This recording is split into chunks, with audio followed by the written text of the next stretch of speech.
আচ্ছা, ইংরেজিতে ফিউচারের কোনো প্ল্যান নিয়ে না বলতে গেলে কি একটু খটকা লাগে? মানে ঠিকঠাক বলছি তো? চলুন, আজ এই ব্যাপারটা একদম জলের মতো সোজা করে ফেলি। আর শুরুটাই করা যাক একটা খুব কমন কিন্তু মজার একটা ভুল দিয়ে। তো চলুন সরাসরি আসল ঘটনায় ঢুকে পড়া যাক। এই নিয়মটা জানা যে কেন এত দরকারি, সেটা বুঝতে হলে আমাদের একটা খুব মজার ভুল দেখতে হবে। এমন একটা ভুল যা হয়তো আমরা অনেকেই মাঝে মাঝে করে ফেলি। এই হচ্ছে রানা। ও ওর বড় ভাইকে একদম পাক্কা কথা দিচ্ছে যে ও এখন ভালো ছেলে হয়ে গেছে। আর কি কনফিডেন্সের সাথে বলছে দেখুন, ডোন্ট ওয়ারি ভাইয়া, I will not study tomorrow. কিন্তু সে কি আসলেই যা বলতে চেয়েছিল তাই বলল? আর সাথে সাথেই ওর ভাইয়ের রিয়াকশনটা দেখুন। ভাই তো শুনে একেবারে থা। এখানে কমিউনিকেশনে একটা বিশাল গণ্ডগোল হয়ে গেল। মানে রানা বলতে চাইল এক, আর ওর ভাই বুঝল ঠিক তার উল্টোটা। ব্যাপারটা তাহলে কি দাঁড়ালো?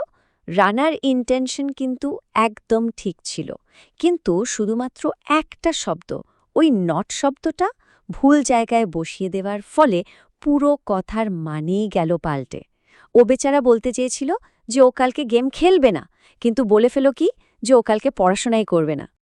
তো রানার মতো এরকম ভুল যাতে আমাদের আর জীবনেও না হয়, তার জন্য একটা সুপার সিম্পল, মানে ভীষণ সহজ একটা নিয়ম আছে। চলুন সেটাই এখন দেখে নেওয়া যাক।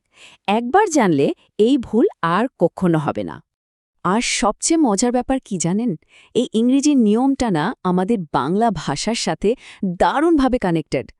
যখনই কোনো বাংলা ক্রিয়ার শেষে দেখবেন বনা, বেনা বা বেন্না আছে, যেমন করব না, যাব না, ব্যাস বুঝে নেবেন এটাই আপনার জন্য সিগন্যাল। আর সমাধান?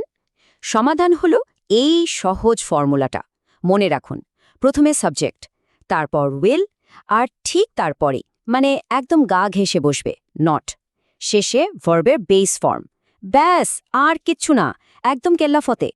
এই দেখুন, এখানে রানার ভুলটা একদম চোখে আঙুল দিয়ে দেখানো যাচ্ছে।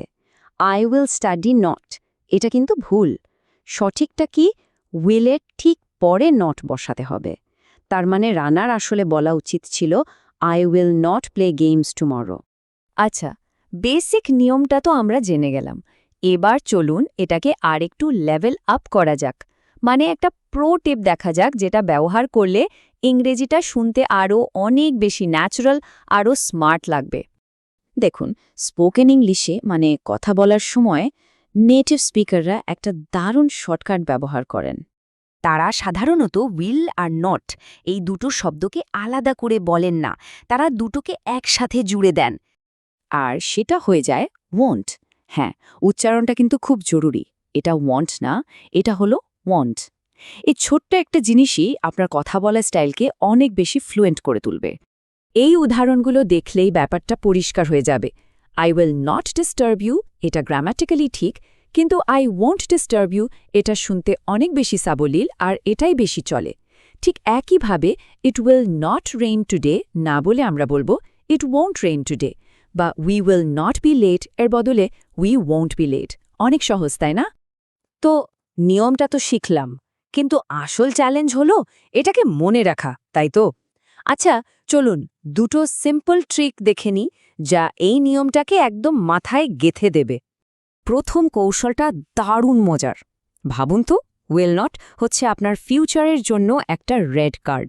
মানে এই ভবিষ্যতে যেই কাজটা আপনি একদমই করতে চান না, সেই কাজের ঠিক আগেই এই রেড কার্ড বা উইল নট দেখিয়ে দিন, খেলা শেষ। আর দ্বিতীয় কৌশলটা হলো একটা ডিরেক্ট হ্যাক।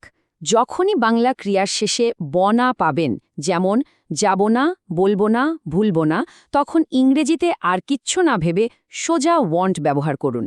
যাব না, ওয়ন্ট গো, বলবো না, ওয়ন্ট টেল, ভুলবো না, বোন্ট ফরগেট। এর চেয়ে সহজ আর কি হতে পারে বলুন?